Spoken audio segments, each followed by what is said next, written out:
Hey everyone, hope you're well. It's weird how vlogging works, right? Some days you don't have anything to talk about and you think, oh, I'm not sure what I'm going to do. I don't know what I'm going to have to cover. And then like life just throws you random little events and you're like, that'll do. That'll do nicely. That's enough to talk about to get me going. And today's been a bit like that. I mean, it's been an eventful enough day on its own because Claire's had an interview for the job that I mentioned she was applying for at her current workplace. And, you know, if she gets that, great, very happy. She'd been very nervous about it. So at the end of the day, after I got the boys and got home, she said to me, I could really do with some chocolate and some snacks if you want to get me some from Tesco's. So I wandered around there, just doing my shop, buying all the bits and bobs. And as I got to the till, there was a lady behind the till and a lady who works there, both talking to this old lady. The old lady was being really ratty and rude. And from what I could understand, she'd reported a broken bottle or something, and there was water and glass on the floor. And the lady had asked her to show her where it was, but she was just like, I'm not walking across the shop to show you where it is. Just go clean it. And she's like, well, tell me what aisle it's in. And the woman was being really difficult and ranting to them about the hygiene of the store and all of this, and just being really unhelpful. So the lady said, all I'm asking is for where it is in case somebody walks on it. And the woman who she was talking to just told her to F off, just swore at her and started laying into her. So at first, the lady was like, oh my God. And I said, if you need a witness to that, I can tell you, I can back up that she's just sworn at you because I know what she's like. She's going to go and complain to the management about you now because you're not doing what she wants. And the woman just started laying into him and she was being really rude. And then she started calling for a manager. And I just, hang on a minute. And I just leapt at her and I was just like, these people are key workers. They spent the past year and a half working through the pandemic to keep us fed and keep us going. How dare you be so rude to them? And she was just like, ugh. So then, because I raised my voice, management like flew across the shop thinking, oh my God, what's going on? And the woman was just like, you're all standing 2 meters from me. You need to stand further away. And they're like, the rule's 1 meter. Like, don't be hysterical. She started acting like the victim.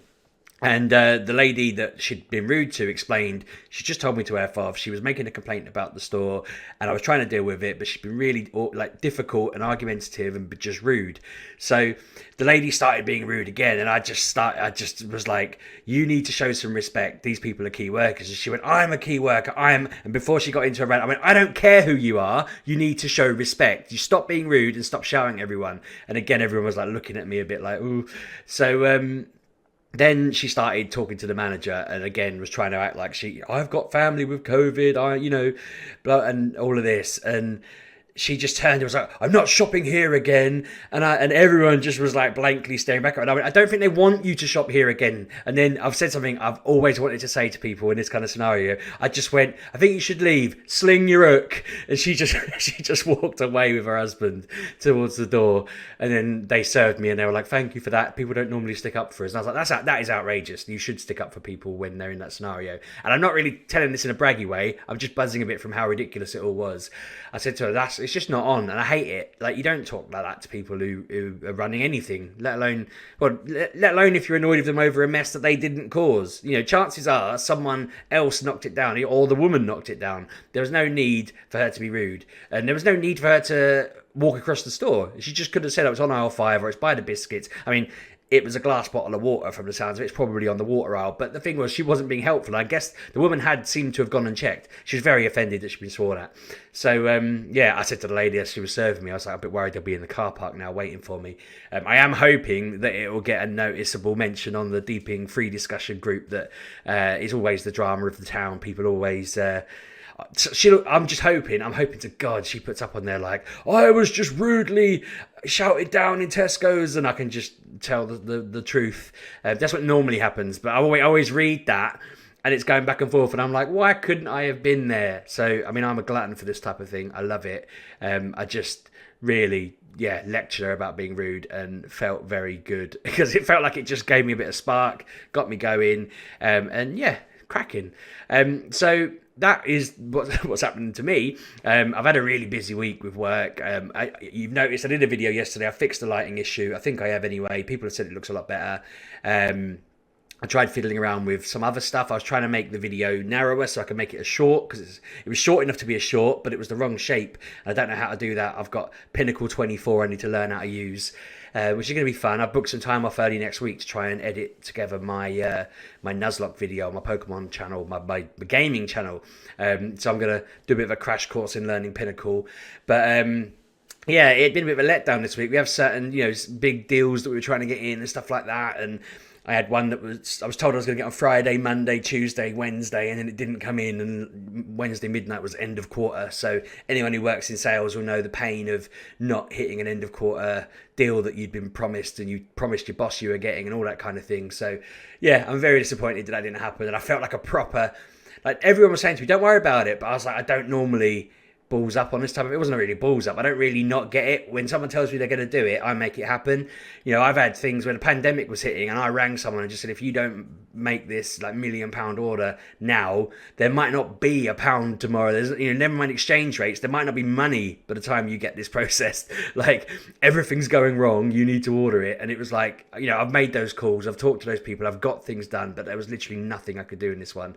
And I was really, really wound up about it, like to the point where I was being really argumentative. I did a stream last night playing Roller Coaster Tycoon, and I think the chat basically managed to calm me down. I was just so messed up and on edge and fussy, but there was a couple of other little bits of it where I was just really frustrated because I don't normally have problems with stuff. I've done this job for a long time, I'm good at it. So yeah, having a day where it didn't go to plan, I was just like, argh. So yeah, I feel like, again, venting at that person for being really rude has helped me a little bit get over that hump. The main thing I have to talk about today is more Ollie stuff. I feel like, I know a lot of you like to hear about that stuff because, like someone said in the comments yesterday, you can empathise with it. You've been there. Chat again heard me talking about this. I got a call. Funnily enough, Claire works at home now a lot. So Wednesdays, lunchtime, that's Loki time. We get Loki on, friggin' loving that, absolutely fantastic. And we were watching Loki in our lunch break, and the head teacher rang, and he's like, he doesn't call me Sheepdog, but this is how the call went. Hello, Sheepdog, how you doing? And I'm kind of always a bit like, I was doing well until you rang. I don't say that. I'm always like, yeah, good, thanks. But I'm always like, yeah, it was going well until I saw the number on my phone and recognised that it was you, the school. And then I heard you say, oh, hello, Mr. Sheepdog, how you doing? And I thought, you only say that when it's really bad.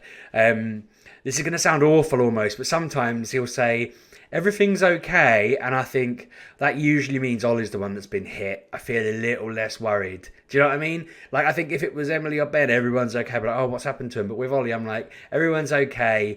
That probably means, and I'm not saying I'm glad, don't get me wrong. I just then think, you're not ringing me to tell me my kid's done something. My guard is down a little bit then. I'm like, okay, that's almost more difficult to deal with. What's happened? How do I? But anyway, he was like, sorry to bother you. Is now a good time? And I thought, oh, so it's a big one then. It's a long one. It's not going to be Ollie said a rude word. Can you chat to him later? It's going to be, yeah, we're really struggling with this situation. Can you deal with it? Sometimes those calls are you busy? Is this a good time? Can you come in? The last big one we had like that was bless him. He was having like a proper meltdown in class, and he'd locked himself in a cupboard, and they couldn't get through to him. He was under all the coats in a ball, locked in. They couldn't get him out, and I really had to kind of talk him out. But with this one, he had, bless him, a boy had sweets in class, and there was one left, and him and a girl both wanted it, and he was a little bit upset that he didn't get it, and then his friend gave it to him, which is lovely. But then she said, you always have to get your own way, or something like that. She didn't even say it like that. I think she sort of said, why do you always get your own way? From the way Ollie was saying it. A bit like, why does it always have to be this way? She was kind of just asking him the question, but he got really offended, and they had a bit of an argument. And I think he ended up, I don't know if he kicked her on the leg or something like that. They said she was fine, which is a relief. That's always my first, is the kid okay? Because I'm always worried about, I hate the idea of him. But he did say, I didn't kick her hard, I just kicked out at her, which often means, like, he does this, all kids do it, don't they? They'll just put their foot out or whatever, but either way, it can't be allowed. So she was fine, but then apparently he was asked to basically come and de-escalate a bit and just sit down for a minute. And he did. He went with the head straight away, which is great. And then they were chatting. What he said is he has a little chat on the way, just check Ollie's okay and kind of get a feel for how his mindset is. He's experienced with him now. He kind of knows if he's going to get a conversation. If he thinks there's not going to be much talking, he gives Ollie a book to read, and he says usually by the time Ollie's finished reading the book, he can just say to him, So what happened? How's it going? And Ollie will tell him the truth, and he'll have a chat, and then he'll just say, look, you know the rules. Like, we can either do 10 minutes of lunch now or 10 minutes tomorrow. He tries to get the punishment to be there and then. You can't kick people. Here's 10 minutes with me, and then you can go back out. But apparently Ollie was just like, I'm going back out. And he was like, well, no, you're not. You got to talk to me first. We can do 10 minutes, and then you can go out. And he was like, no, I'm just going to go out now. And the head was sort of saying, well, you still need to come back tomorrow. If you're going out now, this still has to be tomorrow. That's the rule. And Ollie was just like, no, I'm going out. And he just ran out the door and off into they've got like an orchard. It's all fenced off, but they've got an orchard on the site. It's beautiful. It's an absolutely amazing part of the school. It's one of those things that if they ever decided to get rid of it, I think there'd be protests. There'd be people tying themselves to trees. It was the reason that Claire first sent Emily there. She visited all these schools, and then someone said to me on a whim, visit this school. It's lovely. And she went there on her way back from work one day and just texted me going, it's so nice. They've got an orchard. They've got this, they've got that. And I just was like, I haven't seen it, but if you like it, go for it. And it is a really nice school. But bless him, he legged it off onto the field into the orchard. So then the head kind of went out to check he was okay. The head told me that there was him, the TA, one of the lunch supervisors, as they call them now. I want to say dinner lady, but I'm guessing I don't know if that's just not what they're allowed to be called anymore, lunch supervisor. And someone else. There's basically 4 members of staff combing this little orchard woods type thing. And he said he'd just say to Ollie, like, look, we're not here to punish you. We just need you to come off onto the path and walk out. You can't be running around here on your own in the orchard at break time. Break time's finishing in 10 minutes kind of thing. And basically when he rang me, he was like out of breath. He was telling me that basically he just spent the past 10 minutes, him and these other staff just in the orchard trying not to spook him, set him off, send him off into the thick of it. And he said Oliver was just bounding off into like a wild animal. I was like, bloody hell. He said, look, lunch ends in 5 minutes, so it'll be quieter out there and maybe we'll be able to entice him in. And then we talked for a bit, and he was like, we probably need to have a meeting. He's got his like termly review type thing. We're supposed to have a review meeting in a few weeks. They've moved it forward to Thursday next week. But they were just saying that, yeah, it's a couple of times recently that kind of thing has occurred. Not exactly like that, but just something's happened, and he's just kind of gone, nah, I'm not doing that, and pushing back a little bit, I suppose.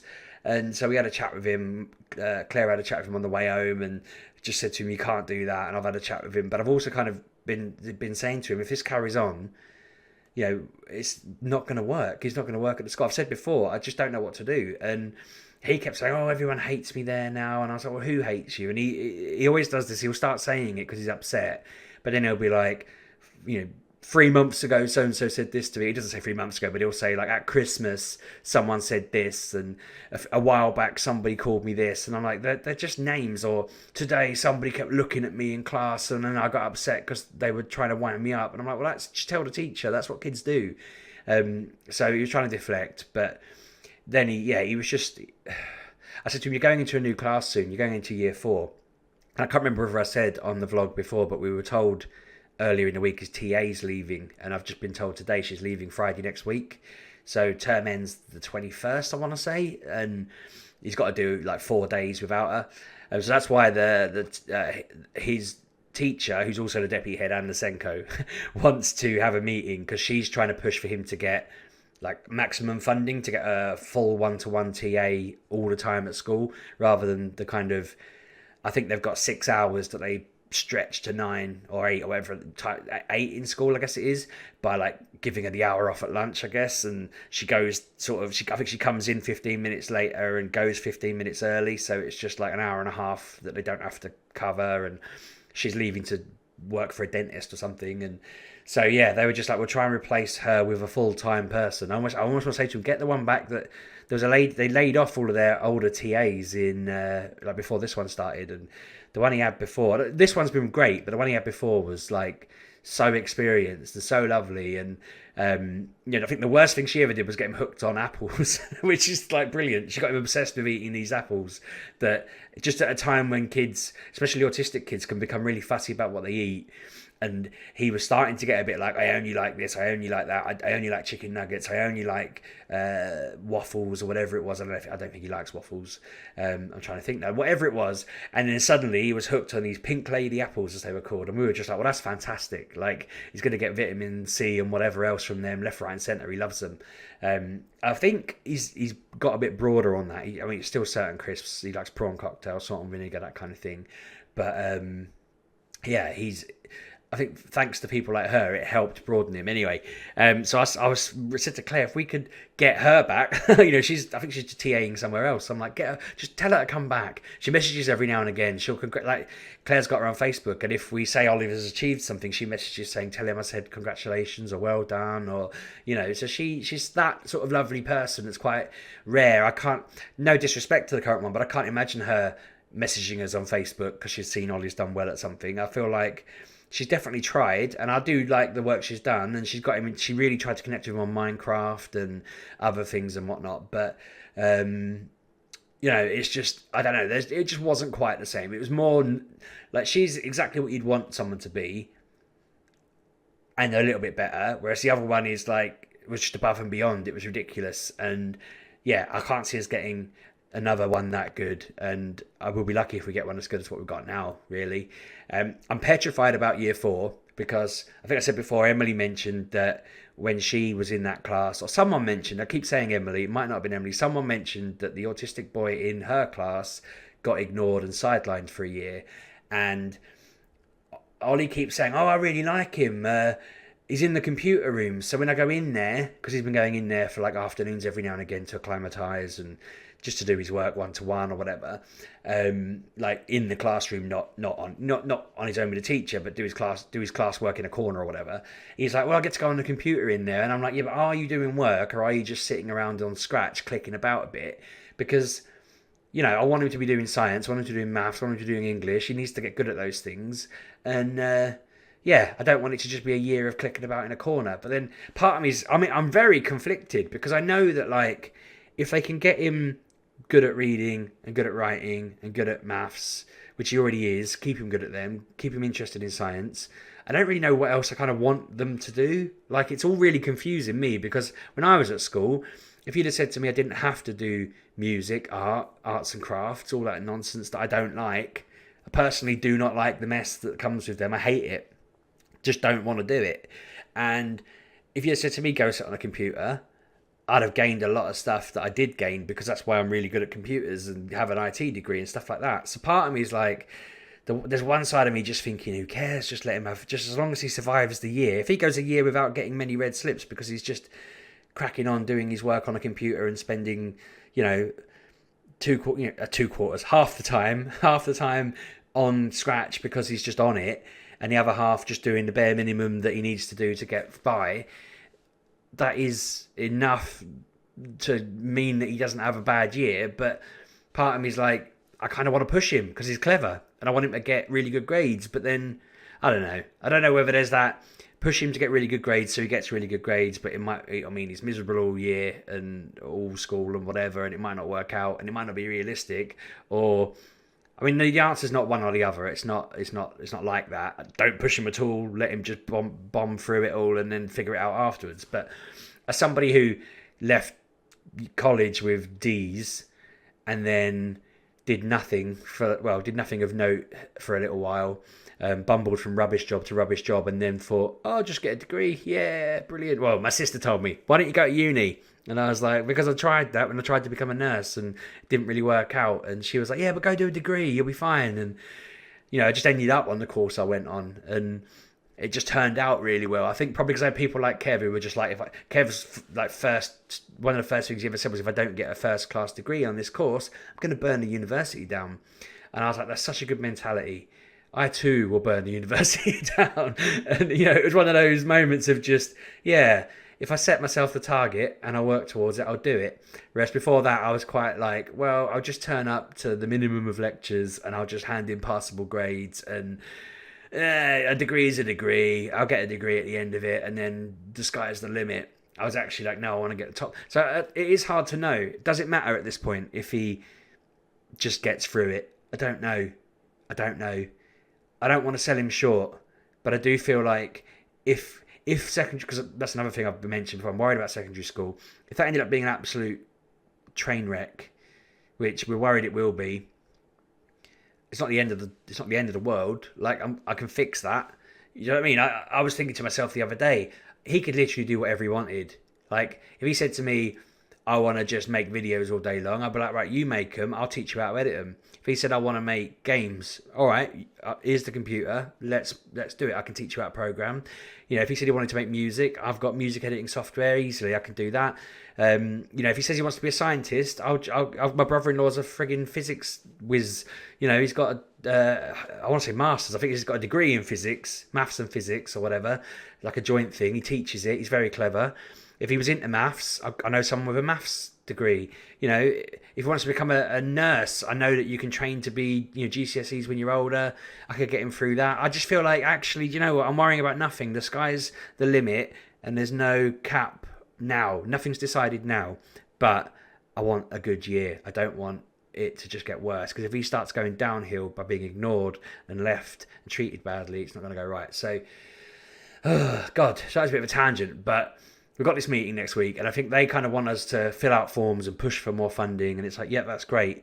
But there is a point where I'm just like, at what point can I just say, give us all the funding and send him to somewhere that's not going to go, you know, sending him wildly into a forest for an hour, you know, or have a problem with him getting a hockey stick and then getting hit by it and hitting someone else because they got hit, and just a place where that kind of thing probably would still happen, but they'd understand it a bit better. I wouldn't get a phone call about it. It would just be, yeah, you know, that's what it's like. Whoa.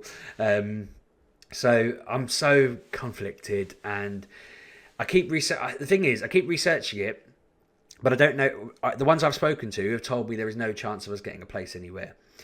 I haven't spoken to any private ones yet, because even though I've figured out there are ways I could do it, they do seem to be quite expensive here, and I'm not clear on where they, you know, how we would get in and out and that kind of thing. So I haven't really pursued it, but it's just complicated. It's not easy at all. And part of me, little things are bothering me. Like today, bless him, he always, we leave down the driveway and he always wants to shout and run after some of his friends and play with them. But I just get this vibe that the mum just wants the boys to get in the car and not be, you know, part of this nonsense. And I know that the other week he tried to get in their car because they heard that they were going to his best friend's house. I think I said about this on the vlog. And he tried to go with them, and Claire's mum couldn't handle it and couldn't get him in the car. So I think since then they've been very like, oof, like, let's get out of here quick. So I try and keep him away, but he doesn't understand that he's definitely, you know, made that difficult. And I don't understand, I can't fully comprehend how close any of these people really are as well. Like, I get the impression that they quite like him, or they find him funny or entertaining, but they're quite shallow level friends, you know. He's got proper friends that I know are his friends, but he's got quite shallow level friends, and some of his proper friends seem to be realising they're friends with other people and stuff like that. So I don't know. So these parents are making me feel awkward. I'm starting to think I wish I was in a place where parents got it and weren't so difficult, which is, again, not a given, because I know that some of the parents on my street have autistic kids and they don't get it. They're not very supportive, and it's quite difficult that they're difficult, because you're like, well, your kid's more like, not, I was going to say, I can't think of what I was trying to say there. Your kid's like more able to understand is what I was trying to put it, but they're not necessarily. They know the situation we're in and they're not supporting it. So it's weird. Not that I'm expecting them to do anything. They're just awkward about, oh, you know, what they up to now and that kind of thing. And it's like, well, you know, your kid's being noisy too, or your kid's running around the street and no one's saying anything, but then my kid's being a bit noisy, and you're giving me this vibe that you're unhappy with it. It's all, yeah, I'm not getting into that, because, you know, whatever. But yeah, it's just the me stuff doesn't matter, but it's just part of the whole parcel of, it'd be nice to just have that kind of all across the board empathy. I've said before, when his class were, there's something happened in the class, and I did check, is this Oliver related? And they're like, no, nothing to do with Oliver. And then because I'd mentioned him, somebody else sort of said to me something in this chat. No, they're being a bit rude about this other kid, but I defended that kid and their parent, and then she just kind of made this comment about how, like, my brother's got an autistic son and he doesn't act like that, and I was just kind of like, excuse me, and I was like, so you've met an autistic kid, good for you, you know what that kid's like, and that stuff has just stuck in my head because it's like, I mean, it was her kid who had the sweet that kicked off this whole damn thing. Not the kid that got kicked. That's one of Oliver's actual friends, but the kid who had the sweets and denied about who to give it to and made it into a thing. It's her, it's his mum that just doesn't get it. Not that the kid did anything wrong. The kid seems lovely. They're actually friends, him and Ollie. But yeah, I just don't like it. It was them that upset Claire. Not them. It was another parent that upset Claire the other week by going, just go around him. We're late for school. When Claire was trying to deal with Ollie just trying to hug Ben in the middle of the path. Basically, it wasn't even something bad, but it just feels like idiots are causing us more problems. And I kind of wish in those scenarios, someone would, just bringing it full circle, someone would step in and argue on Claire on my behalf. Not that it happens to me, but in front of Claire, someone else should have said, excuse me, how dare you? And, that would have felt better. It's hard to argue your own case. And yeah. There we go. I've wrapped it up. It's almost like that ramble, even though it's gone on for 25 minutes nearly, has tied together neatly. But I'm knackered. This is my day off doing everything Thursdays. So I'm just going to chill in front of the TV with Claire tonight. I bought a bottle of gin. When I got to the till, all I was thinking was, hey, I got gin and lemonade. Like, I'm going to have a great night. This is going to be well fun. And then this woman kicked off and I've been buzzing since then. But yeah, that's my plan. Eat chocolate with Claire and drink gin and hope that her interview went well and that she gets the job. Hope you're all well. Let me know in the comments down below how you're getting on, how your week's going. Just tell your stories, similar, anecdotes from either annoying parents, annoying schools, or annoying people in Tesco's. I'm going to go check the Deepin group and see whether anyone's kicked off and had a rant about me, because I live for that kind of thing and I really hope they did. But yeah, hope your week's going well. I'll catch up with you soon. I hope this video's been all right. I'm sort of fretting now that I'm about to hit you finish recording and then it could all be completely wrong. I'm trying really hard to keep my back straight as well. So if I dip off like this, it's because I'm just not used to. I've got very bad posture. Anyway, thanks for watching. I'll see you all soon. Have a great week and I'll chat to you on Tuesday. Cheers.